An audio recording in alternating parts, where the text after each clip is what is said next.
Hi everyone, welcome to Best Farm. It's a wonderful and bountiful day once again, and to this video, we're going to share with you how we maintain our farm without bad odor and without flies. Normally guys, other farms maintain their farm by cleaning it every day, but it is very laborious and time consuming. Some farms also sprayed it with chemical, but in our case, since we are doing a natural farming and a free-range chicken, we have introduced some innovation. In this farm, we will show you the beddings that we use in order to maintain without smell and no flies. So guys, don't forget to like, share, and subscribe. Also, tap the notification bell so that you will be updated in our future videos. As you can see guys, we have already installed the net in the ranging area, and so every morning we allow our chicken to go outside of their chicken coop to eat forages and other grasses. That way guys, it also lessens our job in cleaning their chicken house. So we will go now inside of the chicken house for you to see how we maintain our chicken housing to be without smell and without flies. Come. As I have discussed earlier guys, we will show you the way how we maintain our chicken coop so that it will not emit any foul odor at all. So guys, this is our breeding pen 1, and we have our one set of breeders here. They are roaming around. That's our rooster there, and another hen. So we have eight hens in this area paired with one rooster.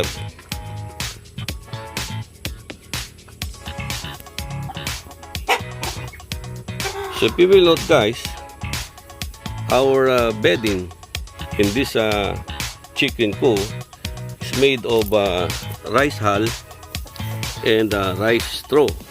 See that? That's rice hull and rice straw. So the reason why we use this kind of material, so that the foul smell will be minimized if not eradicated, because this is similar to the babuyang walang amoy technology, wherein they also use rice hull and rice straw in their beddings. So every time that the chicken poops, it will be immediately mixed with the rice straw and rice hull, so there will be no more smell. And then if we see that there's a lot of chicken poo ready, or that the so many chicken poo covers their bedding, we place again another rice hull or rice straw on top of it. And of course, before we do that, we also spray them with our concoction, our IMO, or the immunomicroorganism. So if you will see, our breeders are very healthy and they are giving us eggs every day. So guys, in this inside of this chicken coop, we constructed their laying box. So that's their laying box there. So in this room, there are about 8 laying boxes. And also to maximize the space, we constructed another growing out pen on top of their laying boxes. So that's our reserve growing out pen, especially if our chicks is growing already at different ages, so we don't want them to mingle all. So we separate them by batches. So we place them on that growing area on top of our laying boxes. In this area, guys, I'm going to show you the bedding that we have introduced or put up in our breeding pen. So this is the breeding pen that I am referring to you. So it starts from there all the way down on the other side with an area of 1.5 by 2 meters each. But that does not include their ranging area at the back, because if you will notice, there is an opening at the back, and that will be the ranging area there. So here, guys, this is the bedding that we use in our breeding pen. So here we have a rice hull. This is just an ordinary rice hull. We did not even mix this with a carbonized one. But this is also very effective in preventing the foul odor here in our farm. So even if you stay here in our farm, you will not smell any foul odor at all, because the chicken dung is always mixed with this rice hull. So this breeding pen is still empty. So we will see the other rooms.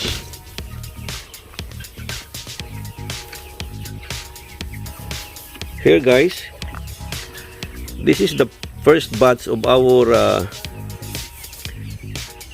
chicks that we have secured from our friend in Tanawan, Leyte. They are 50 all in all when we source them, and they are now 2 months old already. So there. Again, if you will notice, our bedding is also rice hull.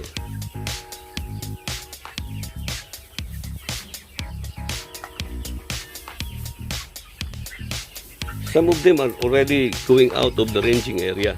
So that's the ranging area there. So here they're still mixed with the future hens and rooster, because we do not know yet which of these will be our hens and rooster. But definitely we will be choosing our hens and rooster in this group, and to be paired with the other batch which we have sourced from Bye Leyte and Ormoc Leyte to prevent inbreeding. So here's another room. Look at them, guys.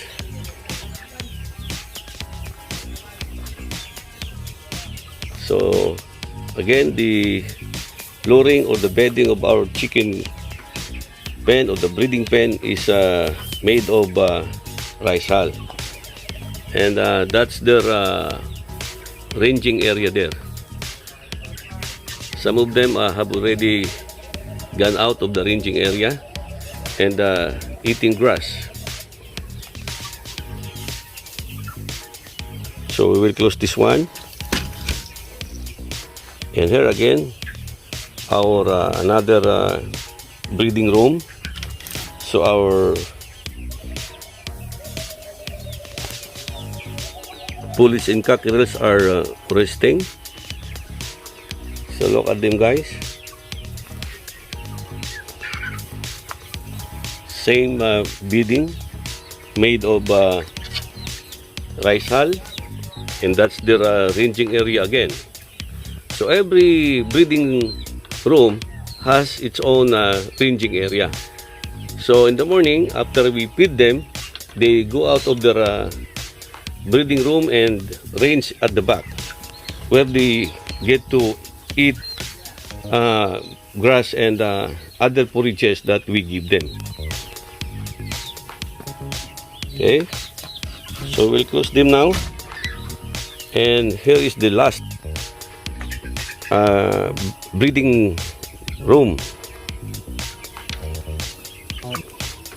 Okay, let me open, let me see you. We'll show you to our friends. Okay, so look at them, guys. Again, this is our another breeding room, and the floor is also made of rice hull. That's their waterer, and that's their feeder, and at the back is the ranging area. So they always go out at the ranging area, guys, to eat grasses and other forages that we give them. Sometimes we give them fresh fruits such as jackfruit, papayas, and pipino.